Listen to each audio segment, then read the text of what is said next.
إبراهيم وعلى آل إبراهيم في العالمين إنك حميد مجيد.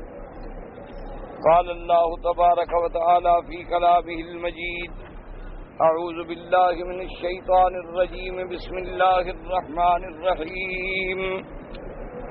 ألم تر إلى الذين يزكون أنفسهم بل الله يزكي من يشاء ولا يظلمون فتيلا. انظر كيف يفترون على الله الكذب وكفى به إثما مبينا. ألم تر إلى الذين أوتوا نصيبا من الكتاب يؤمنون بالجبت والطاغوت ويقولون للذين كفروا هؤلاء أهدى من الذين آمنوا سبيلا. أولئك الذين لعنهم الله ومن يلعن الله فلن تجد له نصيرا. قال المؤلف والمفسر رحمه الله تعالى: أدام النفع بعلومه وعلومكم في الدارين آمين. إلى أن قال الحسن وقد نزلت هذه الآية وهي قوله: ولم تر إلى الذين يزكون أنفسهم في اليهود والنصارى حين قالوا نحن أبناء الله وأحباؤه، وفي قولهم لن يدخل الجنة إلا من كان هودا أو نصارى. وقال مجاهد: كانوا يقدمون الصبيان أمامهم في الدعاء والصلاة يؤمونهم ويزعمون أنهم لا ذنوب لهم. اب مفسر رحمۃ اللہ علیہ ان آیات کی تفسیر فرماتے ہیں کہ حضرت حسن اور قتادہ فرماتے ہیں کہ یہ آیات جو ہیں یہود کے بارے میں نازل ہوئیں کہ یہودیوں کو یہ دعویٰ تھا کہ نحن ابناء اللہ و احباؤہ، کہ نعوذ باللہ ہم اللہ کے بیٹے ہیں اور اللہ کے محبوب ہیں اور اللہ کے پیارے ہیں. تو یہ دعویٰ کرنا جو ہے کسی کو زیب نہیں دیتا، یعنی کوئی آدمی بھی اپنے نفس کی نیکی کا زعم نہ کرے اور نہ دعویٰ کرے کہ میں یہ ہوں، کیونکہ یہ دعوے پیدا ہی تکبر سے ہوتے ہیں. ان کا منشا مولد جو ہے وہ کبر ہے، اور تکبر کسی حال میں بھی میرے اللہ کو محبوب اور پسند نہیں ہے، بلکہ کبریائی جو ہے وہ میرے اللہ کی شان ہے. اور اسی طرح پھر آدمی کا ظاہر میں چاہے جتنے دعوے کرے لیکن انجام کا پتہ تو خدا کو ہے نا کہ کل کیا ہوگا. اگر آج ایک آدمی اپنے نیکی پر ایک ظلم کرے، خدا جانے کل اس نیکی سے محروم ہو جائے. اسی لیے میں نے ایک دفعہ ایک کتاب میں پڑھا تھا، حضرت حاجی امداد اللہ مہاجر مکی رحمت اللہ علیہ کا قول تھا، کسی کتاب میں میری نظر سے گزرا. تو انہوں نے یہ لکھا تھا کہ جو شخص کہ اپنے آپ کو کسی کافر افرنگ سے بھی بہتر جانے تو معرفت باری تعالی اسے حاصل نہیں ہوتی. یعنی ان کی عبارت فارسی میں تھی تقریباً کہ معرفت باری تعالی برآں شخص حرامست کے خود را از کافر فرہنگ بہتر دادن. تو جب میں نے ان کی یہ عبارت پڑھی تو مجھے سمجھ نہ آئی یہ بات. تو والد صاحب رحمۃ اللہ علیہ حیات تھے، اللہ ان کی قبر پہ رحمتیں فرمائے. تو میں نے کہا حضرت اتنے بڑے شخصیت گزری ہیں کہ بڑے بڑے علماء اور بڑے بڑے اجلہ اور کبار علماء اور محدثین اور فقہا ان کے شاگرد رہے، ان کے تلامذہ میں رہے، ان کے تابع رہے، اور یہ کیسی بات لکھ دی ہے کہ آدمی اپنے آپ کو کافر سے بھی بہتر نہ سمجھے. بھئی آخر الحمدللہ ہم مسلمان ہیں اور اسلام ہر حال میں اللہ کی رحمت سے تمام کفر سے، تمام مذاہب ادیان باطلہ سے بہتر ہے، خیر ہے. تو یہ بات مجھے سمجھ نہیں آتی کہ انہوں نے یہ بات کیسے لکھ دی ہے کہ ہر آدمی اپنے آپ کو فرنگی سے بھی بہتر نہ سمجھے. تو انہوں نے فرمایا کہ بھائی دراصل بات یہ ہوتی ہے کہ یہ جتنے علماء ہیں جن کا کلام زیادہ تر تصوف میں ہوتا ہے، ان کی کلام کو سمجھنے کے لیے اہل علم کی ضرورت ہے جو اس علم کو جانتے ہو۔ اگر ایک آدمی اس فن کو نہیں سمجھتا تو اس کو چاہیے کہ ایسی کتابیں نہ دیکھے اور ایسی باتیں نہ پڑھے کہ بجائے ہدایت کے کہیں خدا نہ خاصہ وہ خود کسی گمراہی میں مبتلا نہ ہو جائے، کیونکہ ہر فن جو ہے اس کے سمجھنے والے ہوتے ہیں۔ اب دیکھیں نا جی، اب ایک ڈاکٹری کی کوئی کتاب ہو میڈیکل کی، تو اس کو عام انگریزی پڑھا لکھا آدمی نہیں سمجھ سکتا، کیونکہ ان کے میڈیکل کے اپنے اصول ہیں، اپنے ہدایات ہیں، اپنے اشارات ہیں، اپنے کنایات ہیں۔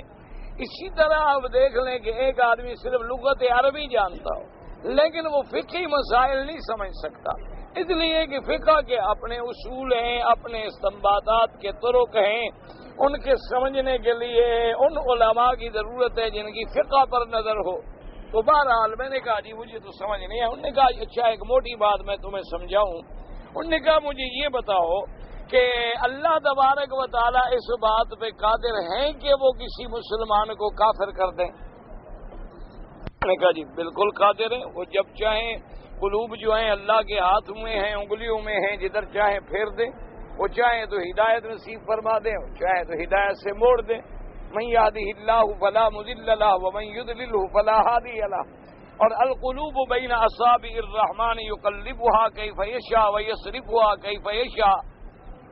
تو انہوں نے کہا بس بات سمجھ لو کہ اگر اللہ اس کافر کو مسلمان کرنے پہ قادر ہیں تو مسلمان کو بھی کافر کرنے پہ قادر ہیں۔ انہوں نے کہا انہیں یہی لکھا ہے کہ بھائی دل میں تکبر نہ کرنا کہ میں اس سے بہتر ہوں، کہیں ایسا نہ ہو اللہ تمہیں محروم کر دے اور اس کو ہدایت دے دے، تو کہیں اسی تکبر میں آگے تم نہ مارے جاؤ، کیونکہ اللہ تبارک و تعالی جو ہیں وہ تو جو چاہیں یفعل ما یشاء ویحکم ما یرید۔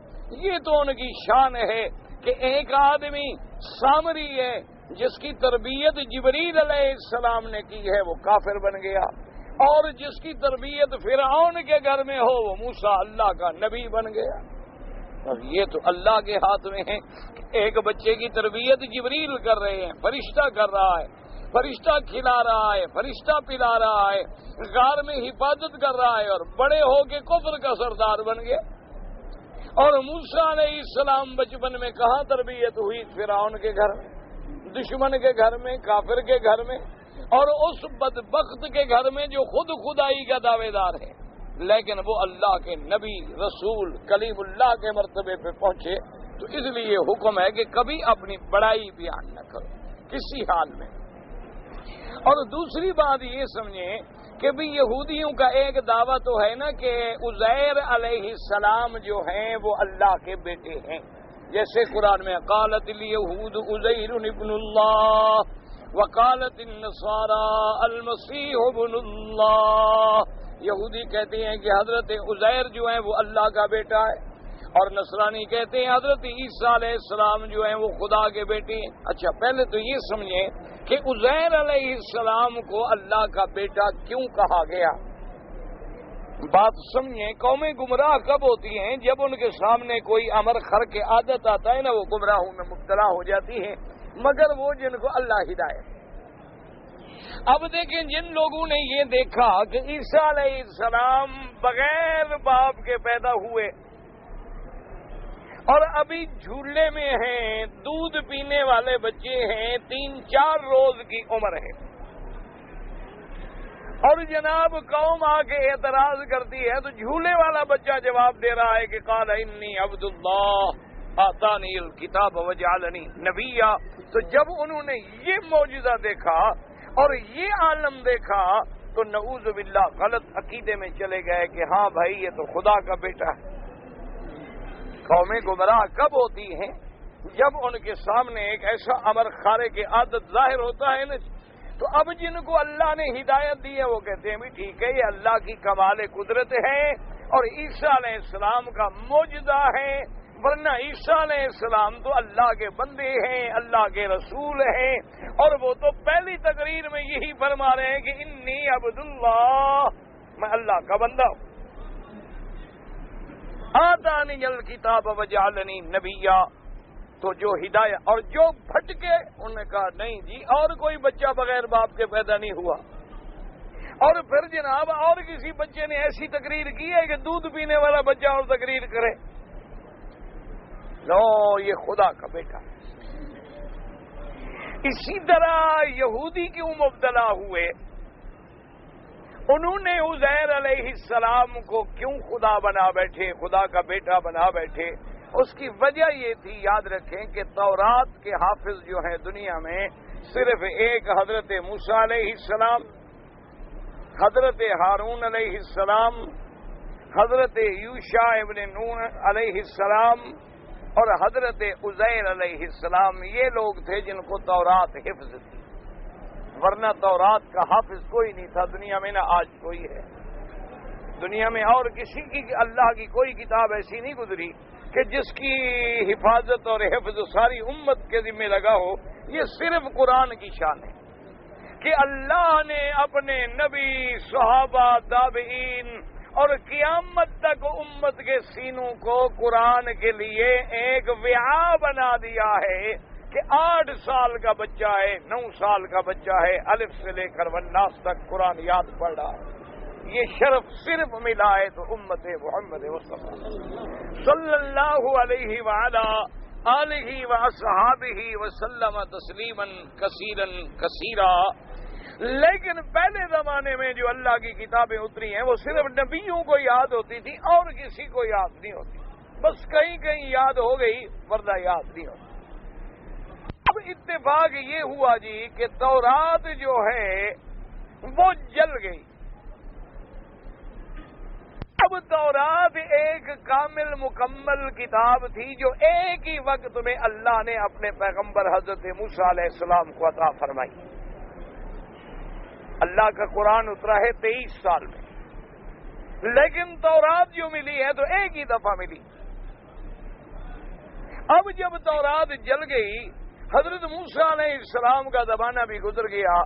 ہارون علیہ السلام تو حضرت موسیٰ علیہ السلام کی زندگی میں فوت ہو گئے. ان کے بعد پھر یوشع ابن نون کا دور آیا تو وہ بھی تقریباً گزر گیا. اب جناب گھبرا گئے بنو اسرائیل. انہوں نے کہا بھی اللہ کی کتاب تو جل گئی اور کسی کو یاد ہے نہیں. اب خدا کی کتاب تو آخر ہم سے ضائع ہو گئی نا. انہوں نے جا کر جب حضرت عزیر علیہ السلام کی خدمت میں یہ عرض کیا کہ جی اللہ کی کتاب تورات جل گئی ہے اور نسخے دنیا میں موجود نہیں ہیں، تو انہوں نے فرمایا کہ گھبرانے کی کوئی بات نہیں، کاتب بٹھاؤ.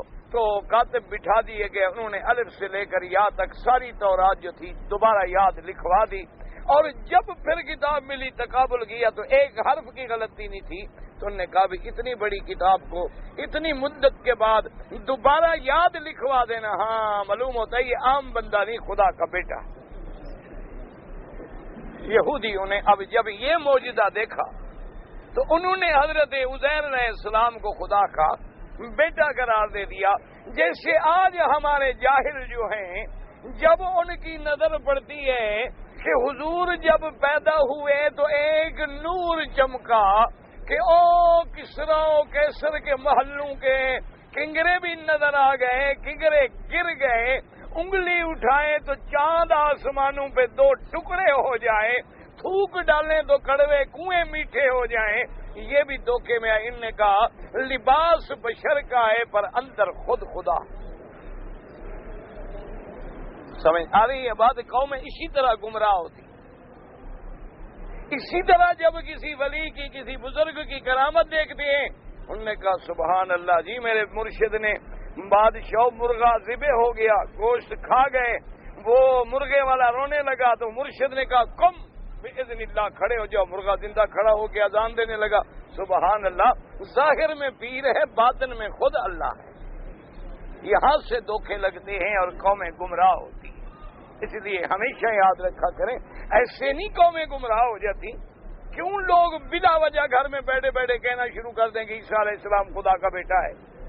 انہوں نے جب ان کے یہ معجزات دیکھے کہ بغیر باپ کے پیدا ہوئے ہیں، مٹی کا پرندہ بناتے ہیں، پھونک مارتے ہیں پرندہ اڑ جاتا ہے، مردے کو کہتے ہیں ابھی اٹھو قبر سے، مردہ کھڑا ہو جاتا ہے، اندھے کو ہاتھ لگاتے ہیں اندھا بینا ہو جاتا ہے، برس والے کو ہاتھ لگاتے ہیں بیماری بالکل ٹھیک ہو جاتی ہے. انہوں نے کہا بھائی پھر یہ عام بندہ نہیں معلوم ہوتا ہے خدا کا بیٹا ہے. صرف لباس جو ہے نا وہ بشری ہے. اسی طرح ہمارا جاہل مبتلا ہوا جب اس نے حضور کے معجزات پڑھے صلی اللہ علیہ وسلم کہ حضرت علی کی آنکھوں میں تکلیف ہے, حضور ہاتھ لگائیں آنکھیں ٹھیک. صحابی کی آنکھ باہر نکل گئی, ہاتھ رکھا آنکھ ٹھیک. حضور اشارہ فرمائیں چاند آسمانوں کے قریب ٹکڑے ہو جائے, ساری دنیا دیکھ لے. حضور صلی اللہ علیہ وسلم اپنے مدینہ منورہ میں بیٹھ کے خبر دیں سچی ہو جائے. جب ایسے معجزات پڑھے تو انہوں نے کہا کہ ہاں بات ٹھیک ہے, اللہ کے نبی ہیں, فرماتے بھی ہیں کہ میں بشر ہوں, لیکن بس یہ ظاہر کا لباس ہے, اندر سے کوئی بات ہے. بس یہیں سے آدمی بھٹکتا ہے. اور جو مومن ہے یاد رکھو وہ سمجھتا ہے کہ یہی تو شان ہے کہ آمنہ کا لال ہو, عبداللہ کا بیٹا ہو, عبد المطلب کا پوتا ہو, بشر ہو, سید البشر ہو اور چاند دو ٹکڑے ہو جائے. شان تو یہی ہے. اگر خدا ہے اور چاند دو ٹکڑے کر دیا تو پھر کمال کیا ہے؟ خدا تو چاند بناتا بھی ہے, چاند کو فنا بھی کر دے گا. خدا نے تو سورج پیدا بھی کیا ہے, سورج کو فنا بھی کر دیں گے. خدا نے تو آسمان پیدا کیے, آسمانوں کو فنا بھی کر دیں گے. خدا نے زمینیں پیدا کی, زمینوں کو بدل ڈالیں گے. تو اگر لباس بشریت کا ہے اور اندر خدا ہے تو پھر تو کمال کوئی نہ ہوا. کمال تو یہ ہے کہ نبی ہو, کمال تو یہ ہے کہ محمد عربی ہو, کمال تو یہ ہے کہ محمد ابن عبداللہ ہو, کمال تو یہ ہے کہ آمنہ کا لال ہو, کمال تو یہ ہے کہ حلیمہ کی گود میں دودھ پینے والا ہو, اور پھر ان کے ہاتھ پہ یہ معجزے ظاہر ہوں تاکہ پتہ چلے کہ اللہ کے رسول ہیں اور تمام انبیاء کے امام ہیں, تمام انبیاء کے سردار ہیں, اور اللہ نے آپ کی شان والا اس مخلوق میں نہ پیدا کیا ہے اور نہ قیامت تک پیدا فرمائیں گے. شان تو تب ہے.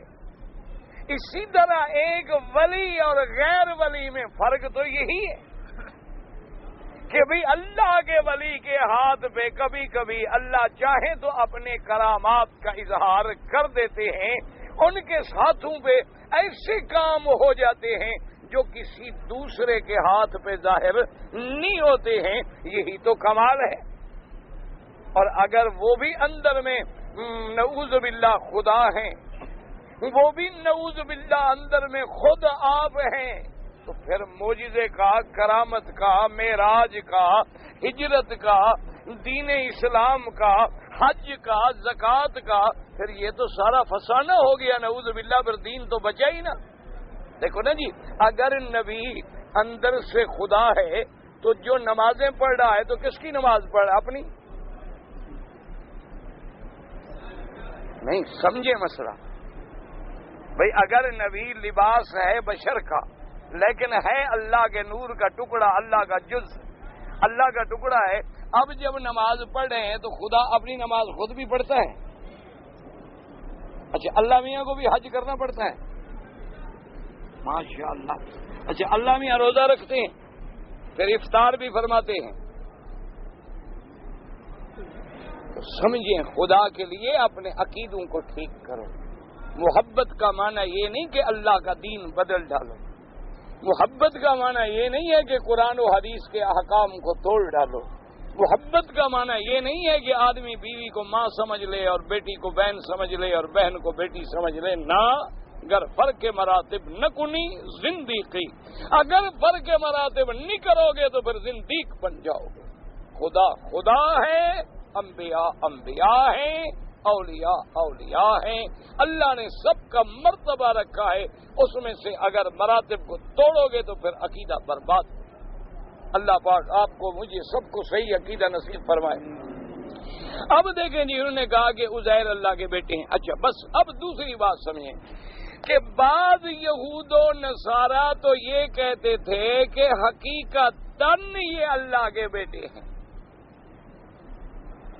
سمجھو مسئلہ, کیونکہ قرآن میں لفظ ہے نا ابن اللہ.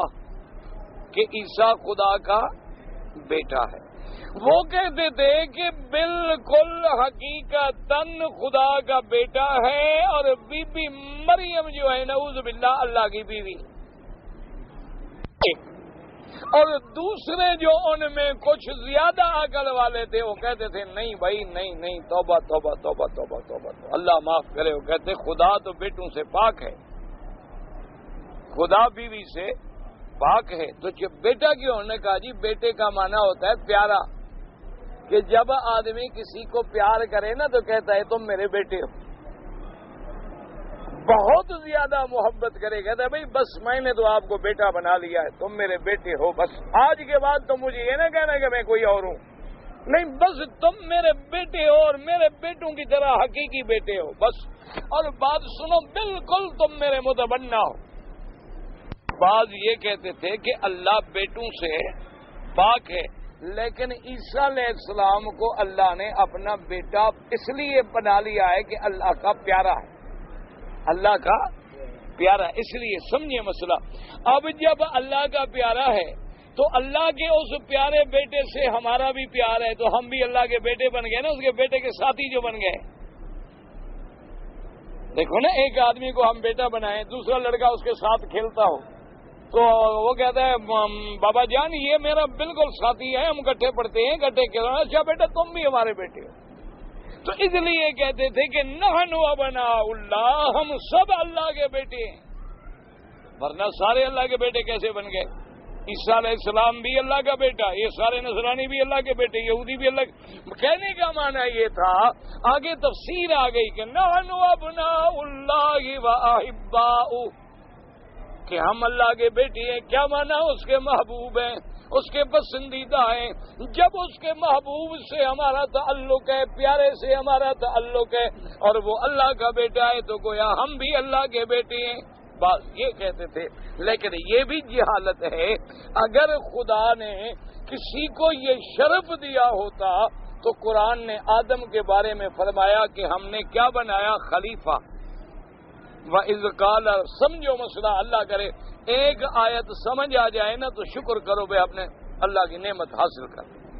اور سارا قرآن پڑھتے جاؤ اور سمجھ کچھ بھی نہ آئے, وہی قصہ بن جائے کہ جیسے ایک استاد نے اپنے طالب کو پڑھائی تھی, کتاب ہے ایک فارسی میں, یوسف زلیخا قصہ ہے. جب ساری کتاب ختم ہو گئی نا تو شاگرد استاد سے پوچھنے لگا کہ استاد جی زلیخا مرد تھی یا عورت تھی؟ انہوں نے کہا ماشاءاللہ تمہارے جیسے شاگرد ہونا تو پھر استاد کی ترقی ہونی ہی ہونی. ساری کتاب کے بعد ہی پتہ نہیں لگا تمہیں کہ زلیخا مرد ہے یا عورت ہے. اس لیے یہ نہ سمجھو کہ سارا قرآن پڑھ کے اور الف سے لے کر والناس تک پڑھنے کے بعد خلاصہ یہ نکلے کہ جب قرآن ختم ہو تو داتا مہربانی فرما قرآن سمجھنے کی توفیق عطا فرما.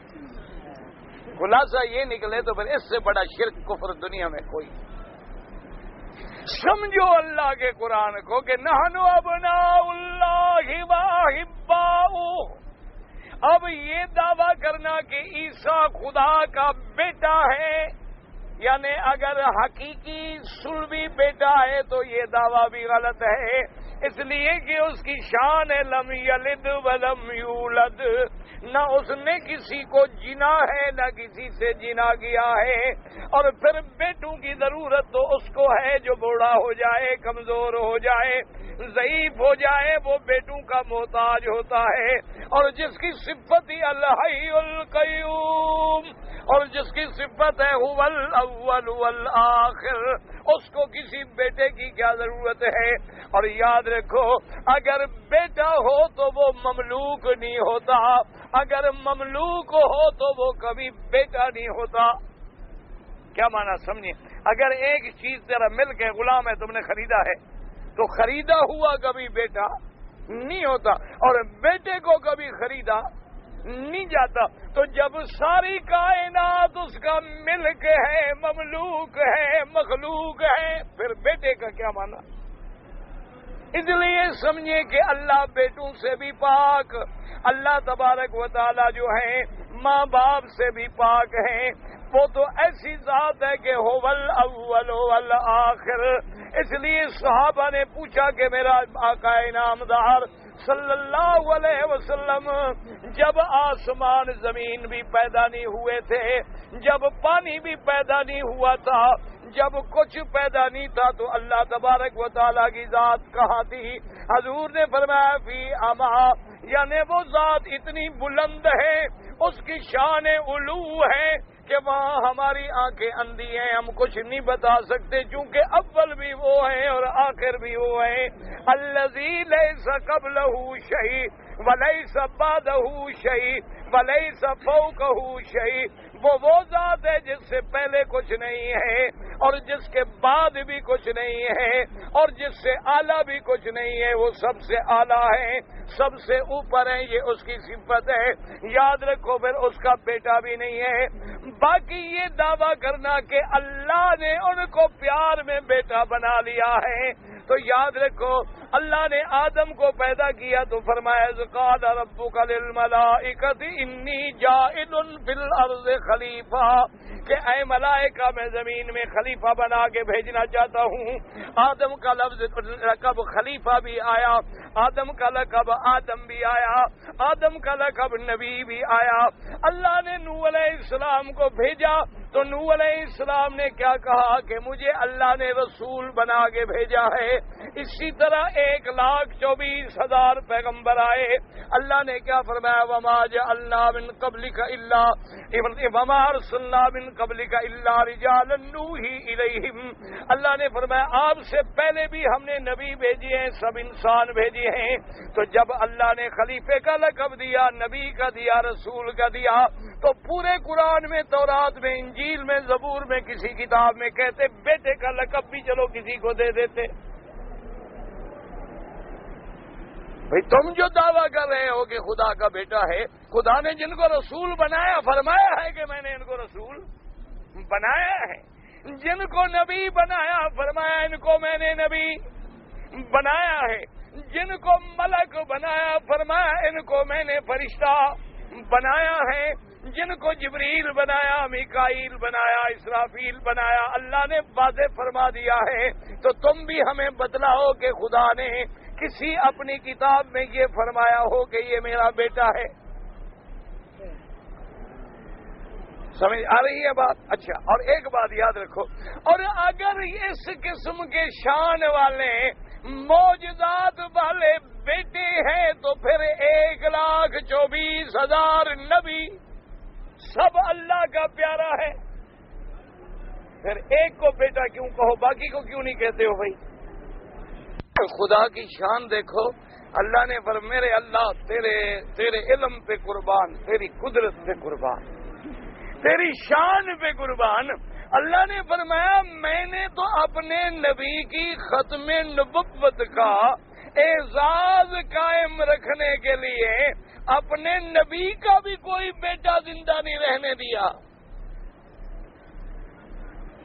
سمجھائیے بات کہ میرے مدری کے بیٹے پیدا ہوئے لیکن زندہ نہیں رہے، زندہ نہیں بیٹیاں۔ کیوں کہ کل دشمن کوئی قادیانی، کوئی احمدی، کوئی مرزائی، کوئی ذلی بروزی کے جھوٹے دعوے کرنے والا کہیں خدا نہ کرے، خدا نہ کرے، خدا نہ کرے، یہ نہ کہہ دے کہ چونکہ نبی کا بیٹا ہے یہ بھی نبی ہے۔ ایک جھوٹا بندہ کہہ سکتا ہے نا؟ آج تک دیکھو جھگڑا ہے نا کہ جی اہل بیت حضرت علی ہیں، حضرت ابو بکر نہیں، تو جب حضور کا اہل بیت میں علی ہے، حضور کے چاچے کا بیٹا علی ہے، حضور کا قریبی رشتہ دار علی ہے، تو نبی کا خلیفہ بھی علی ہے۔ ابو بکر کیسے بن گیا؟ جب یہ خلافت والے الزام لگا سکتے ہیں تو مرزائی جیسے کذاب دجال جو ہیں وہ بھی تو الزام لگا سکتے تھے کہ جی نبی کا بیٹا بھی نبی ہے۔ اللہ نے فرمایا ما کان محمد ابا احد من رجالکم، خبردار محمد مصطفیٰ صلی اللہ علیہ وسلم تمہارے کسی مردوں میں سے کسی مرد کے باپ نہیں، کیونکہ جو بھی پیدا ہوئے وہ تو بچپن میں فوت ہو گئے نا، وہ تو رجل کی مقام پہ بھی نہیں پہنچے، وہ تو ابھی ولد بھی نہیں بنے، وہ تو بیچارے ابھی بچے تھے۔ آدمی جب پیدا ہو پیٹ میں ہو تو جنین ہے، پیدا ہو تو رضیع ہے، اس کے بعد پھر صبی ہے، ولد ہے، غلام ہے، شاب ہے، مراہق ہے، اس کے بعد شیب ہے، شیخ ہے، پھر موت ہے۔ اللہ نے فرمایا میرے مدنی کا تو کوئی بیٹا رجولیت کے مقام پہ بھی نہیں پہنچا، اور ہم نبی بھیجتے ہیں رجالن، اور کوئی رجال میرے مدنی کا ایسا زندہ نہیں جس کے وہ باپ ہوں، بلکہ میرا مدنی کیا ہے، ولکن رسول اللہ وخاتم النبیین، وہ اللہ کے رسول ہیں۔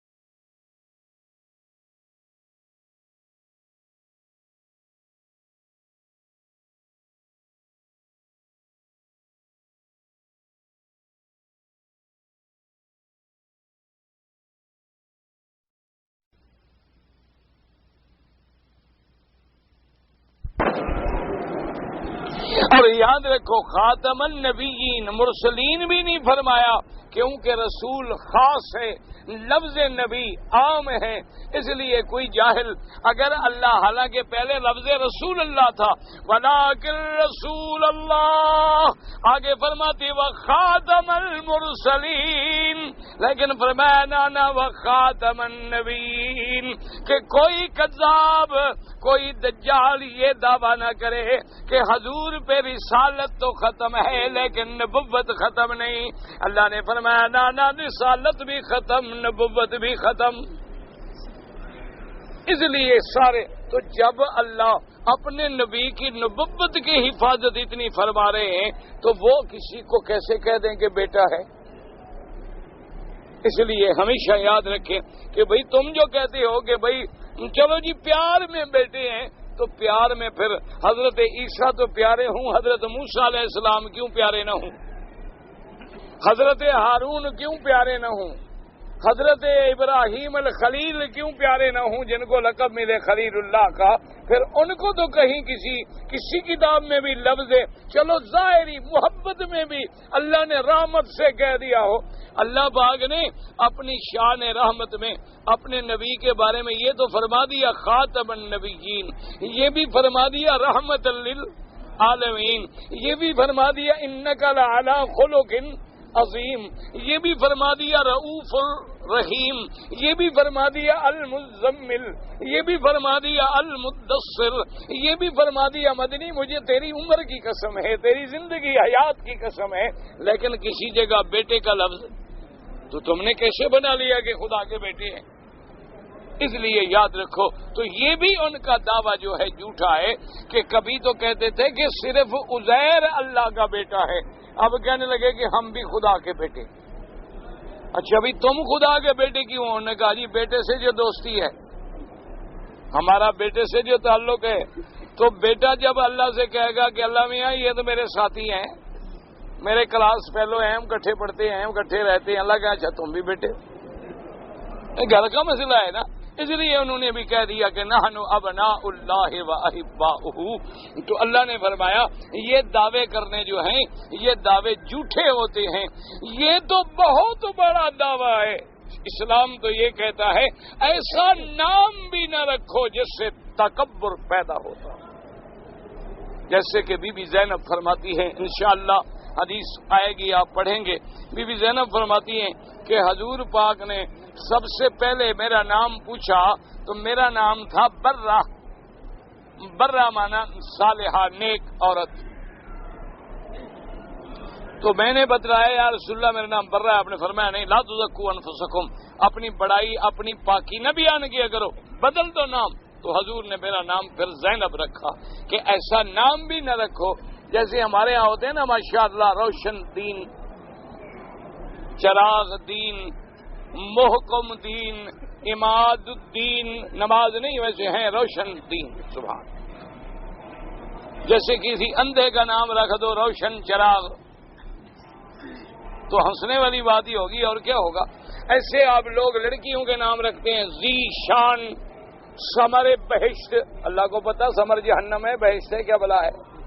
یہ تو معاملہ اللہ کو پتا ہوتا ہے نا بھائی، کل ہماری اولاد کیا کرے گی ہمیں پتا ہے، کیا انجام ہوگا ہمیں پتا ہے۔ تو ایسے ایسے نام رکھنے جو ہیں یہ بھی اسلام پسند نہیں کرتا۔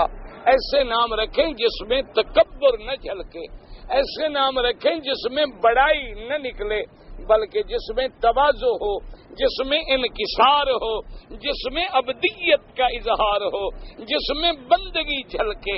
ایسا نام نہ رکھیں جس میں کبر پیدا ہو، ریا پیدا ہو۔ آج کل تو جناب نام کے ساتھ اور جو لقب ہوتے ہیں نا جی، اشتہار پڑے نا ماشاءاللہ، کوئی 1.5 سطر تو صرف لقب ہوتے، حضرت پتہ نہیں کیا کیا، غزالی دوران، غزالی زمان، خطیب پتہ نہیں دہر، خطیب عصر، اور شاعر مشرق، شمس دنیا، پتہ نہیں شمس الدولہ، پتہ نہیں کیا کیا بلا۔ انا للہ و انا الیہ راجعون۔ سب سے بڑا شرف کیا ہے کہ اللہ ہمیں اپنا بندہ بنا دے۔ بس ایک بات یاد رکھو، اگر ہمیں اس کی بندگی نصیب ہو جائے، اس سے بڑا شرف کو، کیوں اس نے ہمیں پیدا کیوں کیا ہے؟ اپنی عبادت کے لیے۔ اور اگر ہمیں وہ بندہ بنا لے، جیسے فرماتے ہیں یا عبادی، میرے بندے، بس اس سے بڑا شرف کوئی۔ ان عبادی لیس لک علیہم سلطان۔ جب شیطان نے کہا کہ میں گمراہ کروں گا، اللہ نے فرمایا شیطان ملعون، جو میرے بندے ہیں تو ان کا کچھ نہیں بگاڑ سکتا، ان پر تیرا کوئی زور نہیں چل سکتا، میرے بندے۔ اس لیے فرمایا وَاذْكُرْ عَبْدَنَا داؤد۔ اللہ کہیں فرماتے ہیں نعم العبد، کہیں فرماتے ہیں سبحان الذی اسریٰ بعبدہ۔ تو سب سے بڑی شان کیا ہے؟ عبودیت ہے کہ اللہ ہمیں اپنا بندہ بنا لے، اللہ ہمیں اپنی بندگی نصیب کر دے، اللہ پاک ہمیں انسانیت میں جو مقام انسانیت ہے وہ نصیب کر دے۔ یہ سب سے بڑی بندگی۔ اس لیے حضرت قتادہ فرماتے ہیں کہ اللہ نے فرمایا الم تر الی الذین یزکون انفسہم، فرمایا اس سے کون مراد ہے؟ فرمایا یہودی ہیں جو یہ دعویٰ کرتے تھے کہ نحن ابناء اللہ واحباؤہ، اور یہ بھی دعویٰ کرتے تھے کہ لن يدخل الجنت الا من کان ہودا او نصارا۔ وہ کہتے تھے کہ ہرگز جنت میں داخل نہیں ہوں گے مگر یا یہودی یا نصرانی۔ وہ کہتے تھے بس جنت ہے ہی ان کے لیے۔ اچھا دیکھو، ویسے آپس میں ایک دوسرے کو کافر کہتے ہیں، یہودی کہتے ہیں نصرانی کافر ہیں، نصرانی کہتے ہیں یہودی کافر ہیں۔ قالت الیہود لیست النصارى علی شیء وقالت النصارى لیست الیہود علی شیء۔ اچھا، وہ نصرانی عیسیٰ کو خدا کا بیٹا کہتے ہیں اور وہ عیسیٰ کو حلالی اولاد بھی ماننے کے لیے تیار نہیں، لیکن جب جنت کے ٹھیکے کا ذکر آیا تو کہنے کہ جنت میں تو صرف ہم دو ہی جائیں گے، یا یہودی یا نصرانی۔ تمہارا تو جھگڑا ہے، تم میں سے ایک تو کافر ہے، پھر کافر جنت میں کیسے جائے گا؟ لیکن بس ایک دعویٰ کرنا ہے کہ لن يدخل الجنت الا من کان ہودا او نصارا۔ یہ دعویٰ کرنے والے کون ہیں؟ یہود تھے۔ تو سمجھیں اس بات کو کہ یہ جو تزکیہ ہے، اپنی بڑائی کا اظہار، یہ میرے اللہ کو کسی حال میں پسند نہیں ہے۔ اچھا، اور یہ بھی یاد رکھیں کہ ادھر تو یہود نے دعویٰ کیا کہ ہمارے بغیر جنت میں کوئی نہیں جائے گا، اور ان کے بعد پھر کس نے دعویٰ کیا؟ روافض نے۔ ان کے بعد دعویٰ کیا روافض نے، کیونکہ روافض کی بنیاد کہاں سے چلی؟ عبداللہ ابن سبا سے، حسن ابن السبا سے، اور وہ چونکہ یہودی تھے، ان کی کتابوں میں بھی لکھا ہوا ہے کہ قیامت کا جب دن ہوگا، حوض کوثر پہ جب اللہ کے نبی ہوں گے تو 7 حضرت علی کھڑے ہوں گے، بس صرف مومن جو ہے نا علی کے ماننے والے، ان کو جنت میں جانے دیں گے، باقی کسی کو نہیں جانے۔ انہوں نے بھی اپنی کتابوں میں یہ دعویٰ کیا، ایک انہوں نے کیا تھا، اس کے بعد پھر انہوں نے کیا، کیونکہ اصل ایک ہے دونوں کی، اللہ تبارک و تعالیٰ سے دعا کیا کرو اللہ ان کو بھی حق سمجھنے کی توفیق دے، ان سے بھی کوئی دشمنی نہیں، یہی تو بنیادی غلطی ہے۔ اصل بات یہ ہے کہ آدمی یہ چاہتا ہے کہ اللہ اس دنیا میں پیدا ہونے والا کوئی بندہ بھی جہنم میں نہ جائے، تاکہ سب مسلمان ہوں، ان کو بھی ہدایت نصیب ہو جائے۔ یاد رکھو حوض کوثر پہ جہاں حضرت علی ہوں گے وہاں ابو بکر و عمر ہوں گے، کیونکہ میرا مدنی وفادار ہے۔ حضور نے فرمایا جن کو میں قبر سے بھی ساتھ لے کے چلوں گا تو حوض کوثر پہ چھوڑ دیں گے۔ یہ کوئی بات ہے؟ قبر میں ساتھ اٹھنے والے کون ہوں گے؟ ابو بکر و عمر ہوں گے۔ جنت البقیع میں جب حضور آئیں گے ادھر میرا مدنی ہوں گے، ادھر عیسیٰ علیہ السلام ہوں گے، دائیں ابو بکر ہوں گے، بائیں عمر ہوں گے۔ ہمارا ایمان ہے صحابہ اہل بیت سب ہماری آنکھوں کا تارا ہیں، اللہ سب پہ اپنی کروڑوں رحمتیں نازل فرمائے، اللہ تبارک و تعالی سب کی شان اعلیٰ سے اعلیٰ فرمائے اور ہمارے دلوں میں سب کی محبت و عظمت پیدا فرمائے۔ اللہ ہمارے دلوں میں کسی کے لیے کوئی ذرے کے برابر بھی کدورت نہ ہو۔ جیسے ابو بکر میرے مدنی کا پیارا ہے اسی طرح حضرت علی بھی پیارے ہیں، اور ایک اگر داماد ہو کے بیٹا ہے تو دوسرا سسر کے مقام پہ ہے جس کی بیٹی محمد مدنی کے گھر میں صلی اللہ علیہ وسلم رضوان اللہ تعالی علیہم اجمعین۔ اچھا اب جناب فرماتی ہیں حضرت مجاہد رحمت اللہ علیہ اس تفسیر میں فرماتے ہیں کہ کانوا یقدمون الصبیان امامهم فی الدعاء والصلاۃ یؤمنون ویزعمون انہم لا ذنوب لهم۔ وہ فرماتے ہیں کہ یہود و نصارہ کیا کرتے تھے؟ یہود و نصارہ کی ایک عادت یہ تھی کہ یقدمون الصبیان، چھوٹے چھوٹے بچے جو ہیں معصوم جو ابھی بالغ نہیں ہوئے ان کو نمازوں میں امام بناتے، ان کو کہتے کہ تم دعا کرو اور ان کے پیچھے وہ اقتدا کرتے، اور یہ عقیدہ رکھتے تھے کہ چونکہ یہ معصوم بچے ہیں بالغ نہیں ہوئے انہوں نے ابھی گناہ نہیں کیا تو یہ معصوم ہیں پاک ہیں، حالانکہ پاک یا ناپاک ہونے کا علم جو ہے وہ صرف میرے اللہ تبارک و تعالیٰ کو ہے، کیونکہ ہمارے سامنے ایک بچہ پاک ہے لیکن میرے اللہ کو پتا ہے کہ اس کا انجام کیا ہونا ہے۔ اس لیے حضرت خضر نے جب ایک بچے کو قتل کر دیا موسیٰ علیہ السلام غصے میں آئے اور فرمایا اقتلت نفسا زکیۃ بغیر نفس لقد جئت شیئا نکرا، کہ موسیٰ علیہ السلام آپ نے بڑا انوکھا کام کیا ہے کہ ایک بچہ ہے جو ابھی بالغ بھی نہیں ہوا ہے، اس نے گناہ بھی کوئی نہیں کیا لیکن آپ نے اس کو قتل کر دیا۔ حضرت خضر نے فرمایا کہ موسیٰ یہ علم اللہ نے مجھے دیا ہے تمہیں نہیں دیا ہے۔ اما الغلام فکان ابواہ مؤمنین فخشینا ان یرهقهما طغیانا وکفرا، اس لڑکے کے والدین جو ہیں وہ پکے ایمان والے ہیں، یہ لڑکا اگر زندہ رہتا تو ان کو بھی کافر بنا دیتا، اس لیے اللہ نے حکم دیا کہ اس بچے کو پہلے ختم کر دو۔ اس لیے یاد رکھیں یہ تو اللہ کو پتا ہے کہ کل اس بچے کا انجام کیا ہوگا، اس لیے اللہ تبارک و تعالی نے فرمایا کہ یہ بھی ایک ظاہر داری کرنا۔ ہاں ویسے آدمی بچے سے کہتا ہے کہ بھی یار تم پاک ہو ٹھیک ہے ابھی گناہ نہیں کیے دعا کرو، لیکن یہ تو نہیں نا کہ اللہ حکم دے نماز میں بڑے کو آگے کرو وہ کہ نہیں چھوٹے کو آگے کرو۔ اللہ رسول کا حکم ہے، اللہ تو نبوت بھی نہیں دیتے جب تک 40 سال کا بعد نبی کی عمر 40 سال نہ ہو جائے، تو اللہ تبارک و تعالیٰ بھی پھر ہر نبی کو بچپن میں نبوت دیتے تھے۔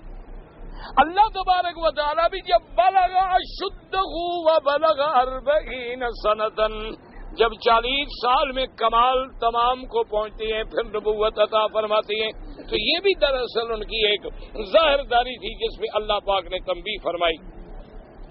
وَقَدَا قَالَ اِكْرَمَةُ أَبُو مَالِكَ فَرَوَى ذَلِكَ ابْنُ جَرِيرٍ وَقَالَ لَهُ فِي ابْنِ عَبَّاسٍ فِي قَوْلِهِ تَعَالَىٰ أَلَمْ تَرَ إِلَى الَّذِينَ يُزَكُّونَ أَنفُسَهُمْ وَذَلِكَ أَنَّ الْيَهُودَ قَالُوا أَنَّ أَبْنَاءَنَا ذُوَّفُوا وَهُمْ لَنَا قُرْبَةٌ وَيَشْفَعُونَ وَيُذَكُّونَنَا فَأَنزَلَ اللَّهُ عَلَىٰ مُحَمَّدٍ أَلَمْ تَرَ إِلَى الَّذِينَ يُزَكُّونَ أَنفُسَهُمْ۔ فرماتی ہیں کہ یہ آیت حضرت ابن عباس رضی اللہ تعالیٰ عنہ فرماتی ہیں کہ یہود کہتے تھے کہ ان ابناءنا، ہماری وہ اولادیں جو چھوٹے تھے بچے تھے پہلے فوت ہو گئے ہیں، وہ قیامت میں ہمارے لیے شفاعت کریں گے، سفارش کریں گے، اللہ کے قرب کا ذریعہ بنیں گے، وہ جب ہمیں چھڑوا لیں گے تو پھر ہمیں کسی گناہ کا کیا ڈر ہے۔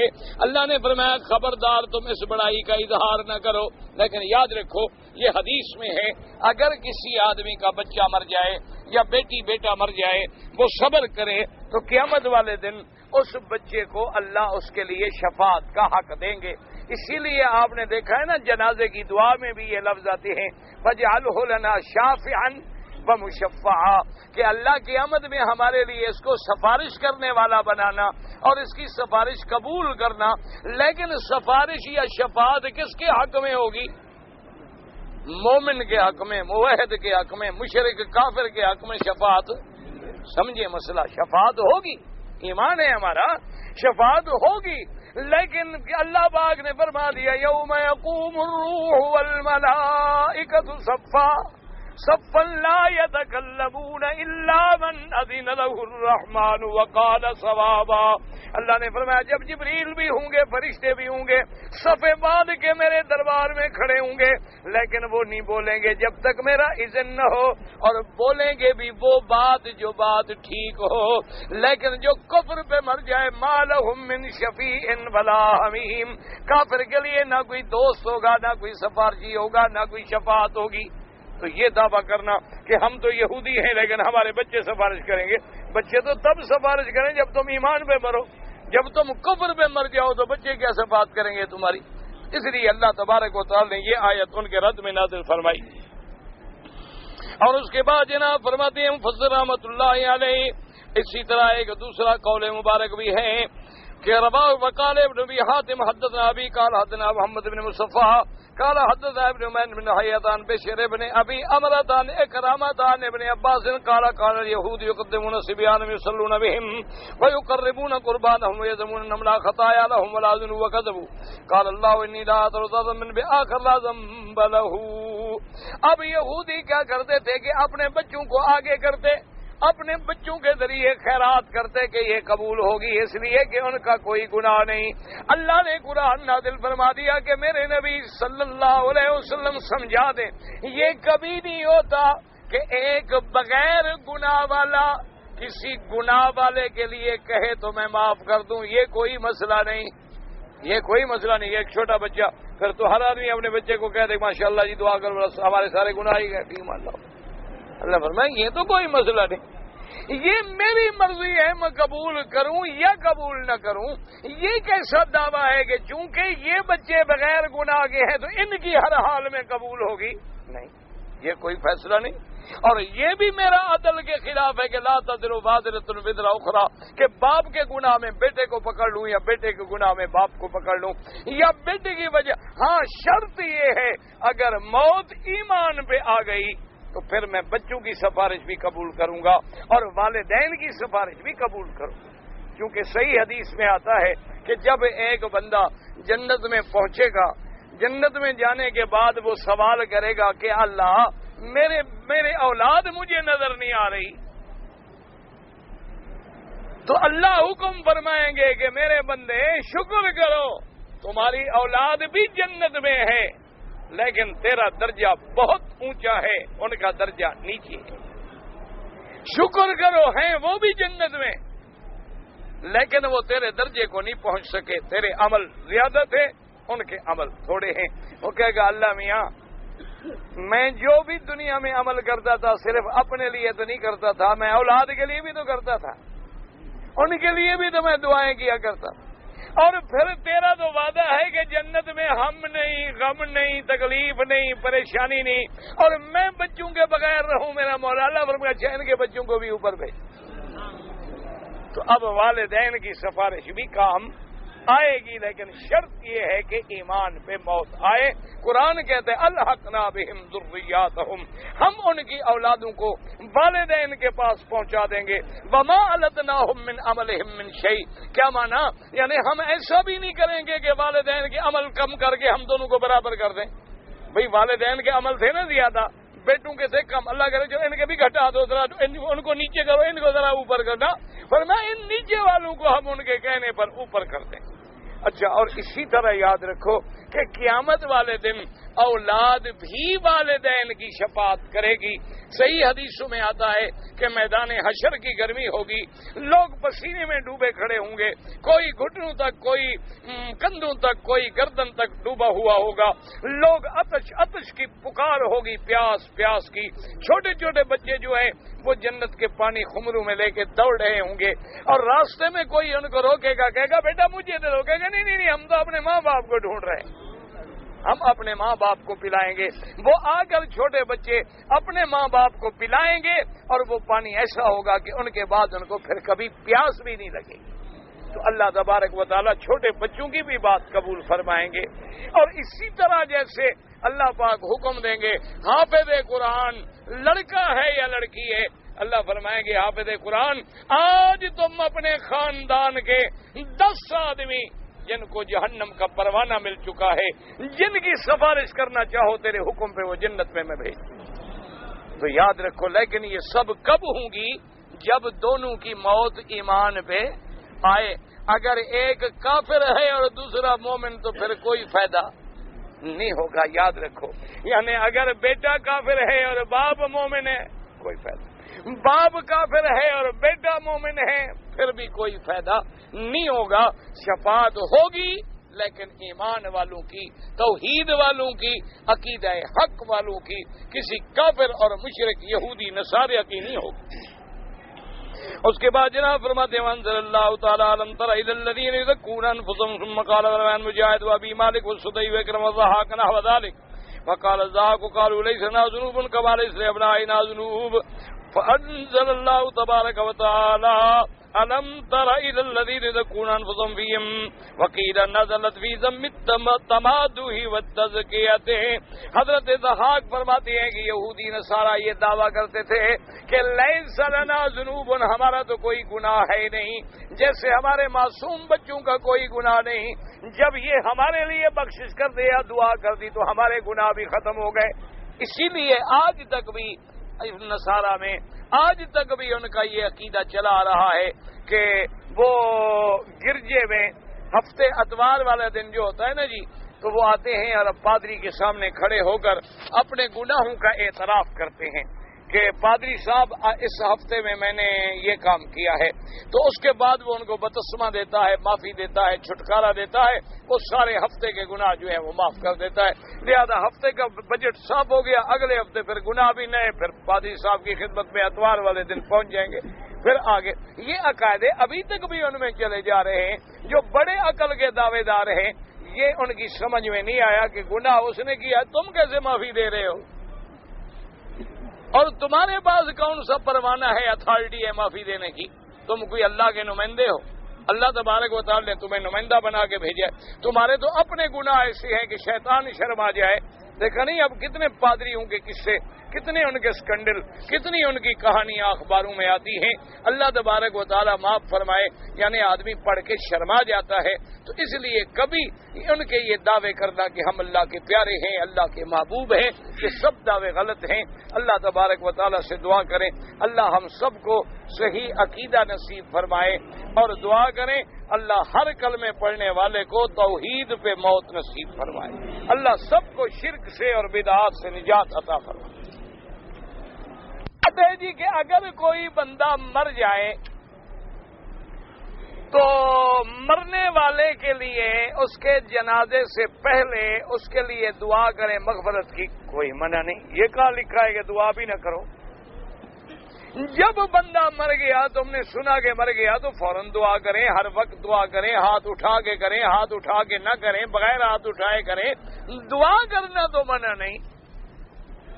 مسئلہ سمجھیں، اختلاف صرف اس مسئلے میں ہے کہ بھی جنازہ پڑھنے کے بعد اسی جنازہ گاہ میں کھڑے ہو کر پھر دعا کرنا جو ہے کیا قرآن حدیث میں ثابت ہے یا نہیں۔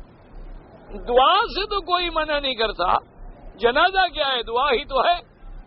اگر دعا سے منع کیا جاتا تو پھر تو جنازے میں بھی اللہم اغفر لحینا و میتنا و شاہدنا نہ کہا جاتا۔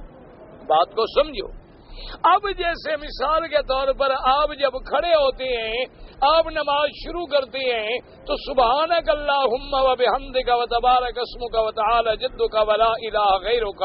اب اگر کوئی پوچھے کہ بھی کیا رکوع میں بھی یہ پڑھنا جائز ہے یا نہیں، مسئلہ صرف یہ ہے، تو ہم کہیں گے جہاں اللہ کے نبی نے پڑھنے کا حکم دیا ہے وہاں پڑھنا جائز ہے، اور جہاں حضور نے نہیں پڑھا وہاں پڑھنا جائز نہیں ہے۔ اچھا کوئی پوچھے کہ جناب میں اگر رکوع کی حالت میں قل اعوذ برب الناس پڑھ لوں، تو ہم کہیں گے نہیں بھئی اللہ کا قرآن ہے لیکن حضور نے نہیں پڑھا تو لہذا قرآن رکوع میں پڑھنا جائز نہیں ہے۔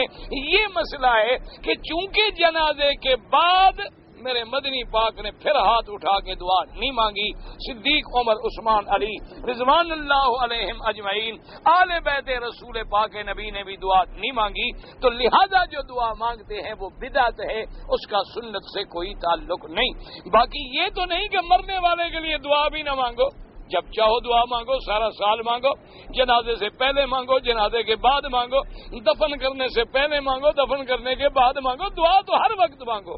اللہ نے خود حکم دیا ہے کہ اپنے والدین کے لیے، مسلمانوں کے لیے ربنا اغفر لنا ولاخواننا الذین سبقونا بالایمان، اسی طرح حکم ہے ربنا اغفر لی ولوالدی وللمؤمنین یوم یقوم الحساب، اسی طرح رب ارحمہما کما ربیانی صغیرا۔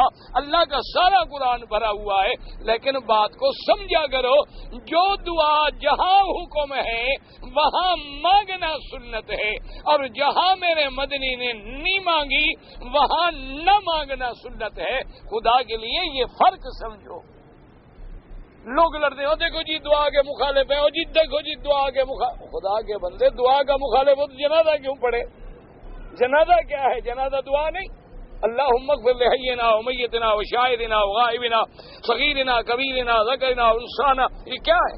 اللہم نکہم من الخطایا کما ینقی الثوب الابیض من الدنس، اللہم اغسل خطایاہم من الماء والثلج والبرد، اللہم اکرم نزلہم وسع مدخلہم، اللہم اغفرہم ورحمہم وتجاوز عنہم۔ یہ کیا ہے؟ یہ دعا نہیں ہے تو اور کیا ہے؟ مسئلے کو سمجھا کریں۔ لوگ خلط ملط کر دے رہے ہو جی دیکھو جی وہاں بھی ہیں کہتے ہیں دعا نہ کرو، دعا نہ کرو، دعا کون کہتے ہیں دعا نہ کرو؟ اگر کوئی ہندو یا عیسائی ہم سے یہ مطالبہ کرے کہ بھی آپ عمرے پہ جا رہے ہیں ہمیں زمزم کا پانی لا کر دے دو، کوئی بات نہیں، آپ دے دیں، اور نیت یہی کریں دل میں کہ اللہ تیرے نبی کی حدیث مبارک ہے کہ زمزم جس غرض کے لیے پیا جائے اللہ اس ہندو کو اسلام نصیب کر دے، اس عیسائی کو بھی اسلام نصیب کر دے، کوئی بات نہیں، آپ اس کو دے سکتے۔ ہاں ایک بات فقہا نے لکھی ہے کہ اگر تمہیں ڈر ہو کہ وہ اس مبارک پانی کی توہین کرے گا تو پھر نہ دے۔ اسی لیے حکم دیا تھا میرے آقا نے کہ اگر کافروں سے جنگ پہ جاؤ تو قرآن مجید ساتھ نہ لے جاؤ، کیونکہ اگر خدا نہ کرے مسلمان ہار گئے، شکست ہو گئی اور قرآن کے نسخے کافروں کے ہاتھ میں لگ گئے، وہ تو توہین کریں گے، وہ تو بے حرمتی کریں گے، اس لیے حکم دیا گیا۔ تو فقہا نے لکھا ہے کہ اگر تمہیں ایک کافر کہتا ہے جی مجھے قرآن لا کے دو میں ذرا مطالعہ کرنا چاہتا ہوں، لیکن تمہیں پتہ ہے کہ یہ بدبخت قرآن کو پھینک دیتا ہے، توہین کرتا ہے، تو پھر نہ دیں۔ اور تمہیں پتہ ہے کہ وہ قرآن سیکھنا چاہتا ہے، اسلام میں آنا چاہتا ہے، تو آپ کہیں گے بھائی ذرا اس کو پاک ہو کے ذرا نہ پاک ہاتھ نہ لگاؤ، کپڑے شپڑے سے ہاتھ لگا کے مطالعہ کرو، اللہ تبارک و تعالیٰ کی یہ کتاب ہے، مقدس ہے، اس کے پڑھنے کے بھی کچھ طریقے ہیں، کچھ آداب ہیں۔ یا رب العالمین یا رحمت للعالمین، دونوں میں اللہ کی نیت تو نہیں، اللہ تو رب ہے نا، رحمت للعالمین کی صفت رہ گئی حضور کے ساتھ، تو جب اللہ کے نبی کی صفت بن جائے تو وہاں حرف ندا جائز نہیں۔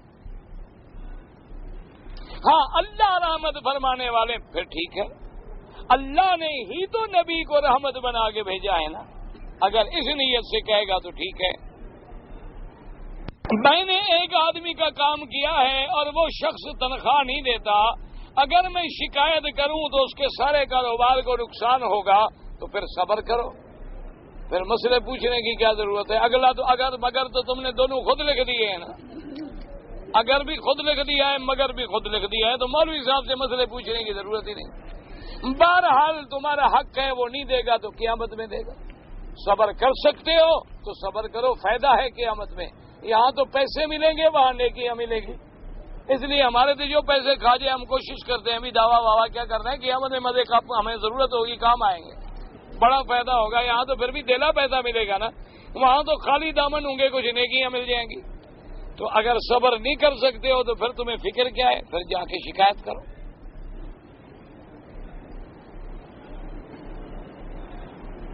کہتا ہے جی کہ گھر میں اگر میں نے فجر کی 2 سنتیں پڑھ لی ہیں اور پھر میں مسجد میں آ گیا تو اب تحیت المسجد پڑھنی چاہیے کہ نہیں؟